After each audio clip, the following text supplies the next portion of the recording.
ప్రభుత్వ పరిపాలన ప్రారంభం కాగానే పెద్ద ఉపద్రవం వచ్చింది. కృష్ణానదికి గొప్ప వరదలు రావడం, ఆ వరదల్లో ఎన్నో వేల కుటుంబాలు నిర్వాసితులు కావడం, ప్రజలు అన్నవస్త్రాలకి అలమటించడం లాంటివి కూడా సంభవించాయి. అటువంటి విపత్కర సమయంలో రాష్ట్ర ముఖ్యమంత్రి గౌరవనీయులు శ్రీ నారా చంద్రబాబు నాయుడు గారు జేసీబీ ఎక్కి పడవలో ప్రయాణం చేస్తూ బురద నీటిలో నడుస్తూ ప్రజలందరికీ కూడా ధైర్యాన్ని కల్పించి నేనున్నాను, బెంగ పెట్టుకోవద్దు అని చెప్పి వాళ్లలో ఒక స్థైర్యాన్ని నెలకొల్పారు. అలాగే మంత్రులు, అధికారులు, అనధికారులు అందరూ కూడా ఆ కష్టంలో ఉన్న ప్రజలందరినీ ఆదుకోవాలి అని గొప్ప ఆర్తిని చూపించారు. ఈ సందర్భంగా ప్రత్యేకించి ప్రస్తావించవలసిన వారు పారిశుధ్య సిబ్బంది. అనేక పురపాలక సంఘాలలో పనిచేస్తున్న వారందరూ కూడా విజయవాడ పట్టణానికి చేరుకుని అక్కడ అంటువ్యాధులు ప్రబలకుండా ఉండడం కోసం బ్లీచింగ్ చల్లడం లాంటి కార్యక్రమాలు నిర్వహించడంతో పాటుగా మంచినీటి సౌకర్యం ఏర్పాటు చేయడం, నిత్యావసర వస్తువులు అందచేయడం, ఇవన్నీ కూడా యుద్ధ ప్రాతిపదికన చేశారు. స్వచ్ఛంద సంస్థలకి సంబంధించినటువంటి అనేక మంది సభ్యులు, ప్రజలు, వ్యాపార సంస్థలు, విద్యా సంస్థలు ఇతోధికంగా విరాళాలను ప్రకటించాయి. నిజంగా ఇటువంటి కష్ట సమయంలో అందరూ ఏకోన్ముఖులై నడవడం, అటువంటి సమైక్యతాభావం చూపించడం చాలా చాలా గొప్ప విషయం. భాగవతంలో పోతన గారు ఒక మాట అంటారు, పరహితము చెయ్యునెవ్వడు పరమహితుండగును భూత పంచకమునకును, పరహితమే పరమధర్మము పరహితునకు నెదురు లేదు పర్వేందుముఖి అంటారు. పరుల యొక్క హితం కోసం ప్రవర్తించే వాళ్ళు ఎవరుంటారో వాళ్ళకి పంచభూతాలు కూడా సహకరిస్తాయి. ఇటువంటి కష్టకాలం వచ్చినప్పుడు ప్రజలందరూ కూడా ఒకే త్రాటి మీద నిలబడడం, అంత గొప్ప సమైక్యతా భావంతో కష్టంలో ఉన్న వాళ్ళందరినీ ఆదుకోవాలని ప్రయత్నించడం చాలా చాలా గొప్ప విషయం. రవీంద్రనాథ్ ఠాగూర్ చెప్పినట్టు, where the mind is without fear and the head is held high, where the world has not been broken up into fragments by narrow domestic walls అని స్త్రీ, పురుష, పండిత, పామర, కుల, మత, వర్ణ, వర్గ, ధనిక, పేద విచక్షణ లేకుండా అందరూ ఒక్కటిగా నిలబడి ఆ ఆపదని ఎదుర్కొన్నటువంటి విషయం నిజంగా ఎంతో స్ఫూర్తిదాయకం. రాబోయే కాలంలో కూడా సుపరిపాలన ప్రభుత్వం అందించడానికి, ప్రజలందరూ సమైక్యంగా ఉండి ప్రగతి బాటలో నడవడానికి కావలసినటువంటి మంచి బుద్ధి వైభవాన్ని పొందడానికి భగవంతుడు తన ఆశీర్వచనాన్ని అందించాలని, ఈ రాష్ట్రం బాగా వృద్ధిలోకి రావడానికి అది కారణం కావాలని నేను భగవంతుణ్ణి ప్రార్థన చేస్తూ, నిజంగా ఈ కష్టకాలంలో అంత గొప్పగా నిలబడిన అందరికీ నా హృదయపూర్వక నమస్కారాలు తెలియచేస్తూ సెలవు తీసుకుంటున్నాను. స్వస్తి. గౌరవనీయులు ముఖ్యమంత్రి నారా చంద్రబాబు నాయుడు గారి సమక్షంలో ఆశావాదాన్ని వారి సిద్ధాంతించే విధంగా ఒక పద్యం చెప్పి, రాలిన ఆకు మేల్బసిడి రాగముగా చిగురించును. మన భారతీయ సంప్రదాయంలో ఉండే విశేషం ఏమిటంటే, వెళ్ళిపోయింది ప్రతిదీ మళ్ళీ వస్తుంది, నువ్వు కంగారు పడద్దు. సంపద పోయింది మళ్ళీ వస్తుంది, అధికారం పోయింది మళ్ళీ వస్తుంది, సంతోషం పోయింది మళ్ళీ వస్తుంది, ఐశ్వర్యం పోయింది మళ్ళీ వస్తుంది, అంతేకాదు ప్రాణం పోయింది మళ్ళీ జన్మ వస్తుంది, కంగారు పడద్దు. ప్రతిదీ వస్తుంది, ప్రతిదీ వస్తుంది. కాలం నిచ్చెన లాంటిది కాదు, కాలం చక్రం లాంటిది. చక్రం పోయినవి మళ్ళీ వస్తూ ఉంటాయి, వచ్చిన మళ్ళీ వెళ్ళిపోతూ ఉంటాయి, జాగ్రత్తగా ఉండాలి. ఇందాక మనం సంవత్సరాల పేర్లు చెప్పుకున్నప్పుడు అదే విశేషాన్ని చెప్పుకున్నాం ప్రత్యేకంగా. అది మన సంస్కృతిలో ఉంది. అందుకే తాతగారు చనిపోతే సంవత్సరంలోగా మనవడు పుట్టినా మనవరాలు పుట్టినా ఆ తాతగారి పేరు ఈ మనవడికి పెడతాం మనం ఖచ్చితంగా. ఆ మామగారు కూడా ఉండి మా పెనిమిటి వాడిని ఎవరు ఏమి అనడానికి వీలు లేదు అంటుంది. అంటే తాతగారు ఎక్కడికి పోలేదు, మళ్ళీ మనవడైన ఇంట్లో పుట్టాడయ్యా అని చెప్పడం. ఇప్పుడు కొత్త పేర్లన్నీ పెడుతున్నారు, కానీ పూర్వం అమ్మమ్మ పేరు, తాతయ్య పేరు, మా అమ్మ పేరే పెట్టేవారు. వాళ్ళని కూడా వీళ్ళ ఆశయాలకు అనుగుణంగా దానికి తగ్గట్టుగా పెంచేవారు. అది మన సంస్కృతి. అందుకే శిశిర ఋతువులో రాలిపోయిన ఆకులన్నీ వసంత ఋతువులో మళ్ళీ వస్తున్నాయి. పోయిన చైత్రమాసం మళ్ళీ వచ్చింది, పోయిన శుక్లపక్షం మళ్ళీ వచ్చింది, పోయిన పున్నమి మళ్ళీ వచ్చింది, పోయిన తిథులన్నీ మళ్ళీ వస్తున్నాయి, పోయిన నక్షత్రాలన్నీ మళ్ళీ వస్తున్నాయి. నీకు పోయింది అనుకుంటున్న సంతోషం కూడా మళ్ళీ వస్తుంది ఖచ్చితంగా. ఈ ఆశావాదమే ఉగాది, ఆశావాదమే ఉగాది.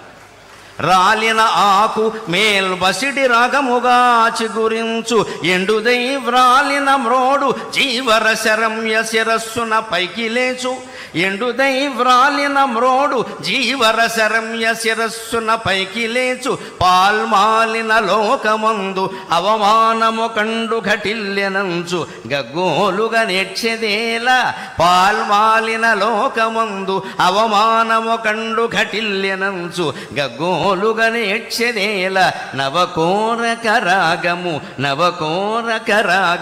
కోకిలమ్మయే హేలగ పాడుచున్నది నవకోరక రాగము కోకిలమ్మయే హేలగ పాడుచున్నది ప్రహేళికలన్ పగిలింపరమ్మికన్ ప్రహేళికలన్ పగిలింపరమ్మికన్.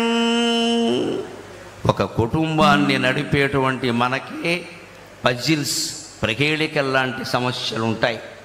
ఒక రాష్ట్రాన్ని నడుపుతున్న వ్యక్తికి ఎన్నుంటాయో నాకు తెలుసు, నాకేమీ తెలియని విషయం కాదు. ప్రహేళికలు అన్నీ పజిల్స్, ఆర్థికమైనవి, మానసికమైనవి, శారీరకమైనవి, పార్టీ పరంగా ఉండేవి, ప్రభుత్వ పరంగా ఉండేవి, ప్రజల పరంగా ఉండేవి, అనేక రకాలు ఉంటాయి. వాటిని ఛేదించడానికి ఉపాయం ఏమిటంటే రాలిన ఆకు మేల్పసిడి రాగముగా చిగురించు. చెట్టు కింద రాలిపోయిన ఆకు రాలిపోయిన 15 రోజులకు చూడు మళ్ళీ పైన చిగురాకు రూపంలో కనిపించింది ఖచ్చితంగా. అలాగే అన్నింటికీ ఆశాదీపం ఉంటుంది, ఖచ్చితంగా వెలుగుతూ ఉంటుంది. మనం దాన్ని అందుకోగలగాలి. ఎండుదై వ్రాలిన మ్రోడు జీవరశరమ్య శిరస్సున పైకి లేచు. మొదలు కూడా మిగలకుండా కొన్ని చెట్లు ఖండించేస్తారు మానవత్వం లేకుండా.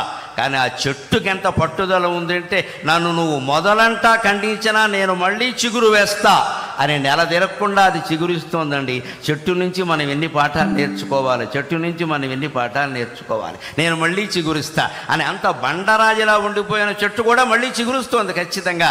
అలాగే పాల్మాలిన లోకమందు అవమానము కండు ఘటిల్లెనంచు గగ్గోలుగా నేర్చేదేలా. నన్నెవరో అవమానించారు, నా గురించి ఏదో అనుకుంటున్నారు, ఇవన్నీ మనం ఆలోచించాల్సిన విషయం కాదు. విశ్వావసునామ సంవత్సరం మనకి ఇస్తూ ఉన్నటువంటి ఖచ్చితమైనటువంటి ప్రబోధం అదే. ఏది నువ్వు ఆలోచించుకో, నువ్వెవరో నీకు తెలుసు. నువ్వెవరో నీకు తెలిసినప్పుడు నిన్ను గురించి ఎవడో అనుకోవడాన్ని గురించి నువ్వు ఆలోచించాల్సిన అవసరమే లేదు. మనం ఉచ్చైశ్రవంలా బతుకుతూ ఉన్నప్పుడు ఎవడో మనం మీరు గుర్రం కాదండి గాడిద అంటే వాడి కోసం మనం ఇప్పుడు గుర్రమో గాడిదో నిరూపించుకోవాల్సిన అవసరమే లేదు. మనం ఏమిటో మనకు తెలుసు. ఆత్మవిశ్వాసం చాలా ముఖ్యం. ఆ విశ్వాసంతో నువ్వు ముందుకు దూసిగడితే ప్రహేళికలన్ పగిలింపరమ్మికన్. అన్ని రకాల పజిల్స్ ప్రహేళికలన్నింటినీ ఛేదించుకుని మనం ముందుకు వెళ్ళగలం ఖచ్చితంగా. అటువంటి ధైర్యం రాష్ట్ర ప్రభుత్వాధినేతకి ఇప్పటికీ ఉంది. మనందరికీ కూడా అటువంటి ధైర్యం మనకు కలగాలి. ఆయన ధైర్యమే ఆయనకి శ్రీరామ రక్ష, ఆయన ధైర్యమే మనకి శ్రీరామ రక్ష. అందుకని వచ్చే సంవత్సరం విశ్వావసునామ సంవత్సరం ఆంధ్రప్రదేశ్ ప్రభుత్వానికి బాగా అవసరం. కాబట్టి నిజంగానే విశ్వావసు అంటే అన్ని రకాల బంగారము లోహాలు అన్నీ ఆంధ్రప్రదేశ్లోనే లభ్యమై భగవంతుడి దేవల్ల అన్ని రుణాలు తీరిపోయి వారు ఆశించినట్టే స్వర్ణాంధ్రప్రదేశ్గా రూపొందుతుంది అని స్వర్ణ భారత్ ట్రస్ట్ సాక్షిగా మనం భగవంతుని ప్రార్థన చేద్దాం. ఇక్కడ ఎథిక్స్ అనేటటువంటిది స్టూడెంట్స్ లోకి వెళ్ళటం చాలా అవసరము. రాబోయే ఏరియాలో అడ్వైజర్ గా అంతటి పెద్దవారిని చాగంటి వారిని వేయడము అనేటటువంటిది కూడా గొప్ప విషయం.